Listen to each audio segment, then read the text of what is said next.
Are kamal ka gwan meton me chek babarar ka gwa dung tire metem ko jente ka lar to do gora banong na titi ke news in kon la yen ka lenga tong nan na gore je wo yen dia la kon la yen agur biana me bia je sia ka ne kon ko jente ka jo mo gora banong rar ka gor ka je wo jen ba chop ka ne de kon te pinki ne de kon te wankur ko go bine kon dia jos kentin kon gor ko ba ne kon ba chop kan ba ka lar na kan wi mon ke lew Lara con dial con itin dial con nen ka social media ti te kanen ka wargang ne ka te kon gar ka ne tin content ti des tin ti chuire ti den ka go kan chicken melet ka na chicken sol bayala lara go go je wonan chala da ne tin kon rayen go chika loy korder me chal ka e pa jut e ka cha pa jut cha nya ka ma ka pa je ne kon ko de chole ji ku me jen na ma chi to ba biarar ka jen yang ja go ye ne diar kon chi amiti ni chi ka ja ka dong diar yen ka ku ko dong cha pa jun nyo ka manan ka je ne kon chi al ka ji ku me dung do go ba kula barar ka pilane ke ne kon lat ka ken chet ka me cha lar ye pan ka gwaron wang eda na be ka ngara en go ji o yen diar go kan pan ken ta ka pilan che cha de dien na na kula las de ya ka ke men gang kan we ye kan dor me cha ka ju ba South Sudan cha nyo ka manan ka je ken kana ta ne kon cha ka ba ken Entematero itu dana na mejen chine kondial chika taga ngaitin karama kante ka liang wani diatin kona tene kon teka tin gore jeba ye nyoka mere be ye longa ko bia chi ko be chopa ne kon ko woken be ka teka ngai ka pilan wure janga kamela da kana kon pinche ngone meta me rayin ne men gore wo balar ba ko gatin kona chalka gat pur ware do arandor me chalka ayut county en gojen poinde cha pilan cha jari alaka kana go antame go gwadan gorka woken be ka wotin ka be ka wut ka je Raidwar ka ayut county chicken a lot of go work panken again robum de cho kare ka de we kare dwar me chal ke lonwer community bijo me ba ko ka gatin kon chal ke gat pul waren go jen chore je leng penye me chika wono kan de na cha na ngai cha ta ne de ni pan cha je la ro go anta me ne kon chal ke ji jane ge no wa che chop ka pok tap ka gor ka je go jen panken ba ka loy ka dor me chal ke pa jut ka waden dine jen long ware dwar ka ayut county men gor ka go jen ba nas ba ga us ka jaba ba ya kula la lar yan ne tin tin kon ten gwa ma chi ne tin kon tin la ne tin chal ka ji ai go re dwar ka yut county en go do ba ma jen ma go ka je kan go der la jen do ba na dong de chul ga kare bi gujun ba te jen ka melat ka kan won wore di al cha ya la lar go je wona ne cha pula na kan ta me go bi chul kana re dwar ka yut ma bete ka be na ba ko uza ba to ka ye lenga ja go ye ne kon te pinyen go jen bi ja ngai go anta me go pula ne ngor ka kan go bi ka lunyere lo ka je kabika wakare ina sen gojen bana ko ro po jodi na dor ma chalka ayot kanere kono chalka ji ayotin kono ko chal ji ay go biate ka ngai ko jen jala kana kana tame me cheka no ma wayin dong dina balar ne kono chalka ji pa jot kor kana ro na kaption ka yetir ka menga yene ba yokula la la ro gojen mer gwaage pujen go misyanyin kono kono tugina le ne shaka la de yero dun nyok mi yero nyamde dor ma chalka pa judere banja o ma ko wojen panken mo ko woben biya ga shonga ka kan ci gaba chobre idor ma chalka e pajut lar me we ka yendi al ka kondi al ba ko neti na wi mon ke lu ko bana janga go meta gwada mon ta me jen panken ci ne de ko ni chalka ji ku me spele aji ci ka kai ko gwada da ne dio ka kan de kula gwada na de ka gang jen cha wo us ka jen cha ji ka cha ka joy Raya me jaro nyang ba nongra me dong dia na ba nyoka kam ko na ta loy me we ka nuer community ta loy ka ne ideal tin ko ni chalka nuer community na nan Milar ka general konti te dor machal ke lo nuer community netin kapke gwanda ne don't look by yak na wur machal ka wuton le ka wur machal ka torgang loal ka gwanda ne marial galwa en kula kur marol en moy gad ka marol ka jang ne dial ka nyen ka nuer community ke li wo message ma waka ye jo machal da ditin ko ne chal ke di nuer te nan ka jan chajalar go balar ye Chatelo medina jen chajalar John look by yakane nek tin kona tekel plus god nori tin kona tekel ka ga lokatin kona chara sacrifice in goken panken by yagana na yakanare week South Sudan jen panda bajala ken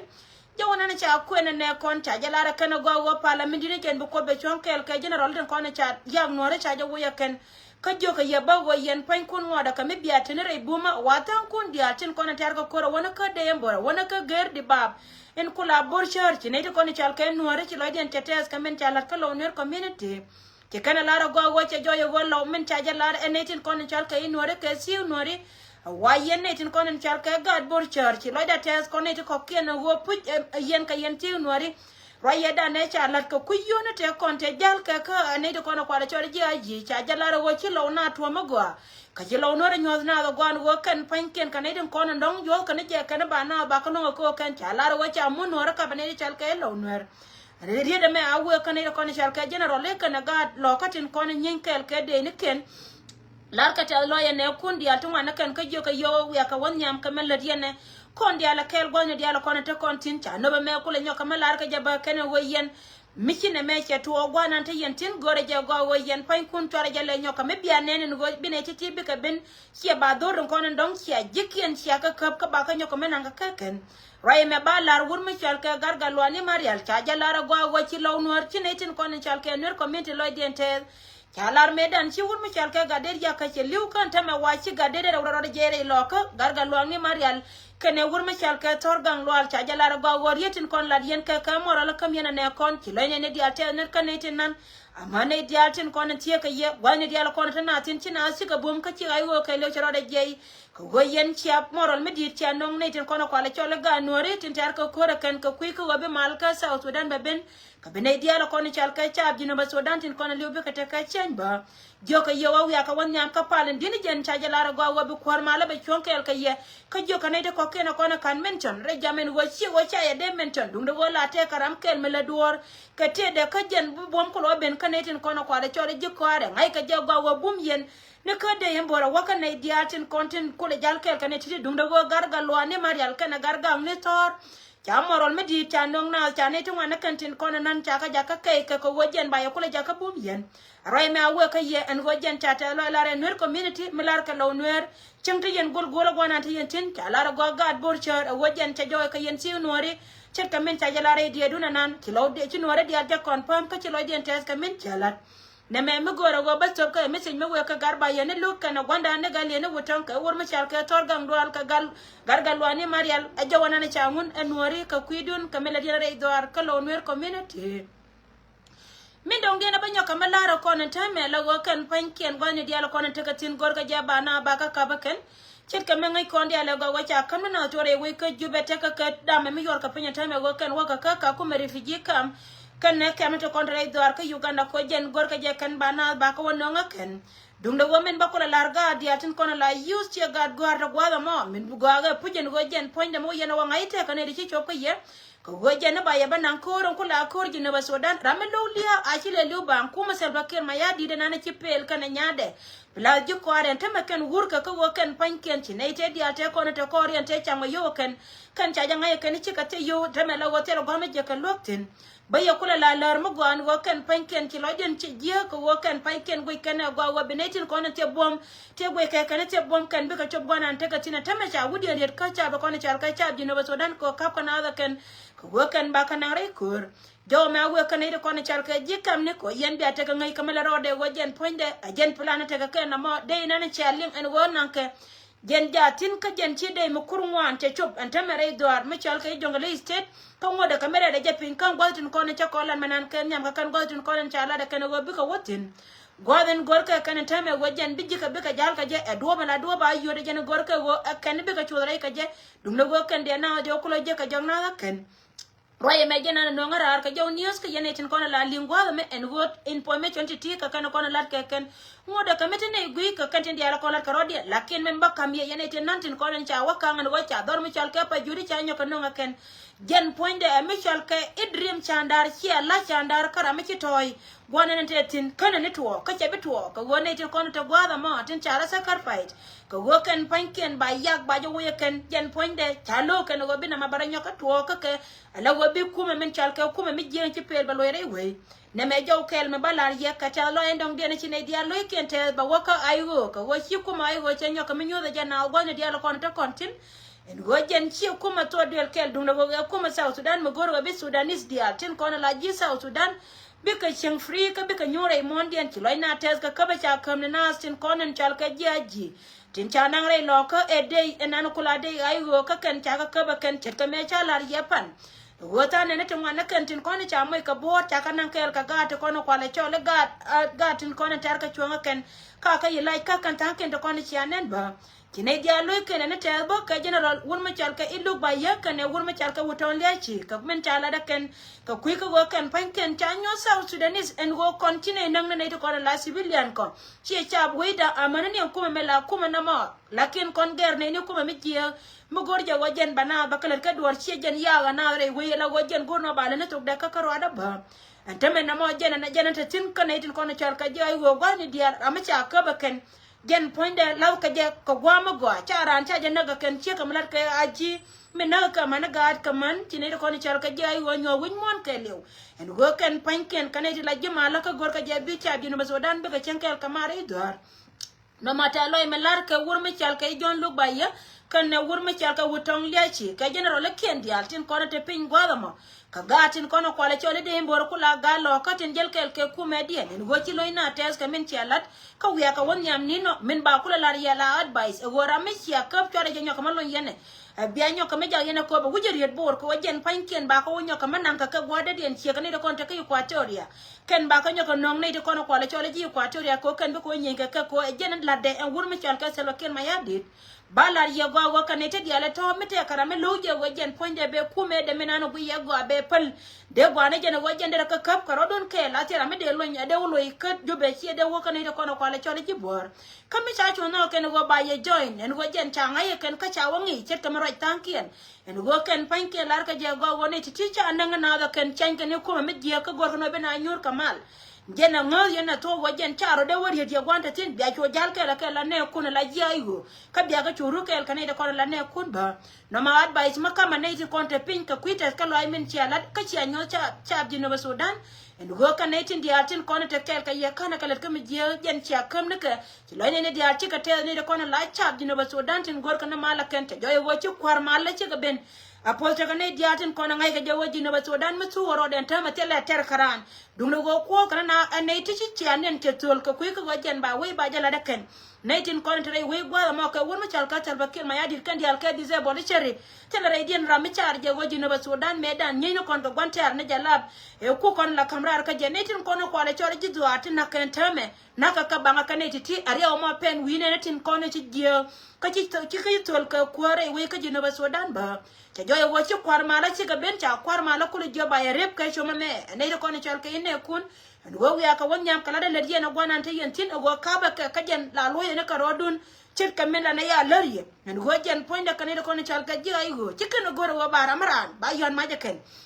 dung do wara ma chi ga yon ma jara manana dong be ko li nyen ka ke jaw me we ka netin konen gui gwana tena nan ka tech radian ka gebele en go kuma me nan jelan ta me sie kuma gebele ka sie kuma so duer e kuma jino ba Sudan mi ku preni cha bial ko ken be ka chiang mala gwana dial konen tegatin no ma jena no goro go balar ne kon dial ka biate ka longtin e mi sie ka wono en go ka neta dial to tin konen to gwara ma ka ba ka jen bia jal kel ka kara mi sie no en go cha to chengi gwana na tetin ai je gwata na post ka boss misha ka moy ka teto te kon te jel ka ken panke na jeno kuna mo le no ne diala kon cha to cha ngai ken ka ba ka bia jal kel ka wo ken panken ka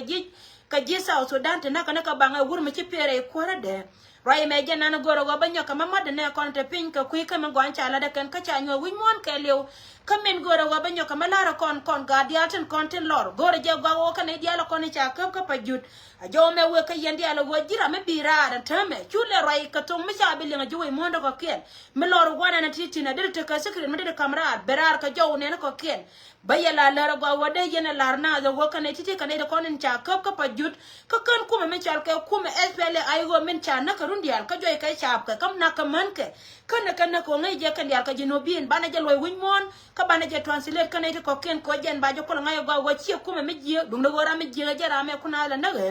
rai me jena de gorde nyoka me choma kon ne tin as ko jen biata ngai tin en go ka ne ko ne chal ka kwar mala cha ne kon cha ka ba kan ka jen cha ngai go kan ka jinobin kan dial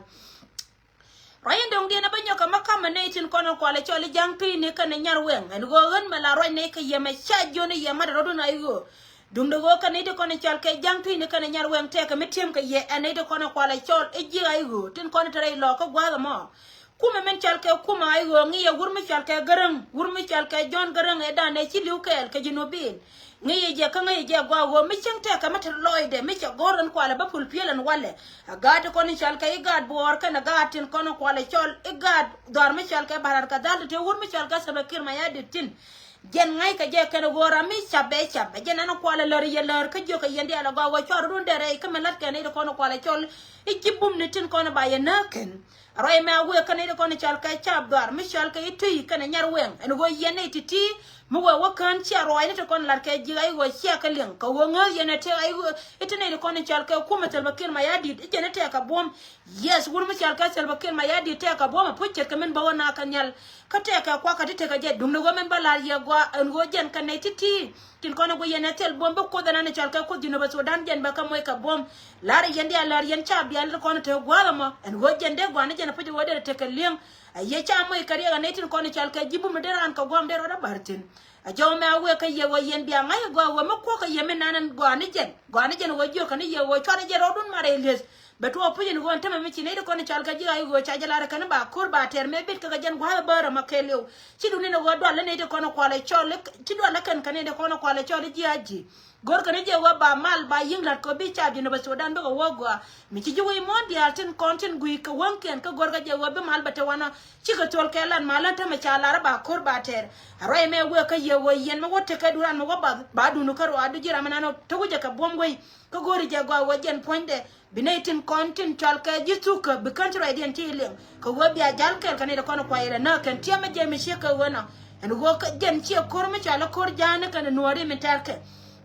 lakini kuma mechi jiama gorno ba chenya naitin go lara yendi ala go chara jale goro go yen pan kun biya liu ka liana na kwala tunu ye wur barka dal mechi kuide lat gwana na tetin dorun ye ne de konin chalka ibor especially ne de kono kwala chali jam tuini ye ne jam nyar wen ye ne ti diala ti dorun ngoda ka mete pinkel kan de kono chalka jigreta pibor kan law nuer ko kuiko go jen chajo goro go jen biya chub gwan go yentin mulunu go na me nyu de je go pujen go kan naitin kono kwa represent kan panken chiga baskel ke selpa baya la lere wo yene titi am gorte madaro dun kel ke chap tin kono gorka te ken en go jen ponde kaneti di altin kono gorka je go baji nu baje chenya ken jalla kel ka ke e choma me we kaneta kono chal ke jang tuine kana jang nyar wen ko ngai je go ri dun di alunga ne ken la yena yo telefon ka bianga kamri pon ko lengen tung nora baya la lere wo chorun mad dai kamela rode roy lar ka yema enetin kon te ray go ma ci dunya na dwal sia ngai go ande ya dane ngaska kan chawo jo ka pa jur ko mo de still ba jo ching no ngaje ba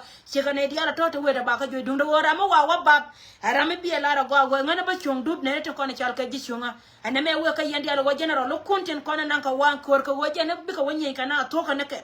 wurma chal ka ma juda me da ne waje na kana ter na wurma chal ka serba kirma yadi ka wo jen point de be yakula moy kariya ma juda ga general lun yene de kono kwala chole jang tu ni kana nyar wen lara yendi ala gwanan te yentin agwa wo chore je gwi en go jen point de na me chi game ka jang to kono kwala chol e jang ga no chal ka wara e game ka ke ko wajen gor ka jaba bum kun ba ga kula tu na me jena na ngai ka ne de kono kwala chol lo nwer ka joka ye kan wo yen twaro dun mat kana me ko wo ngai ka jagwa wo yene titi ka yene ti chap lara yendi ala me chi ko na ka message ma wo ka ye wo mora re wo jirun ti abugui en wo kan ya la lor ne dial ko ray ka media amane dial tin kon tin gor ka chonga kan ray we ka South Sudan titi ka kan kona ban nora ka jen gwa dum ti da me ka kwilare ka jawdan en go gon baloi lari en tamme tel information ban yo ka moto ba ka jaw kai baloi lari bayandi al ku jogo go ba pe go ala mo ta lo ide me dong di na balar ne tin kona lat ke pan raising en go bay jogo liebe ka go ta da we ka bena ba shot kun yo ka me no karar ba ku lunjo ka pan raising en go jen chi news kon chang guardian na mo bia ka ku sia ka ne kon ko bi ka te ka lengwa nan te ka tin balon jaw ke pan raising go dum ti da mo kalara ne di altin kona cha ti den chayri kan ko wajen panken ba garten ba gulare yandi atal ka ko mala yandi al post en go balun kan ne tin kona chinyen ken ci ga chop mu ngi je wo shidu ne ci chop ka gwa na jaga yogotin ke ka men cha lar ye wo yo ci ga pen kan dum da wo an jaw baya la lar go lara ngalar en go jen dara na je ka kam ka receipt yonatin kona cha ya la ka en go ci chop ko gwa na go katin janna kan ngata me ka wo baka wolis ka gwata bena ka ba ciona baka wa choti kan ko na ngaye ganya manu ne mer yang dopal la long ya la reka no do tv en ne mer waje en tame ka bara nyoka lunyira mo wote ka mo watwo go lo dun ti jet ka lartin kona kai na kai cha pa junya ka kap kana kap ka chebe to wa banyo ka makap ka ja kana ida kon te jel chine kon ti ka te ka lintin a chwara dier palo kon ko jen binay diatin kon te ka tel chuang bika pel ka biji chuang bika benyal ka kui dor ka jino ba sudan gor ka bi chuang yang daw no da tibi aiwa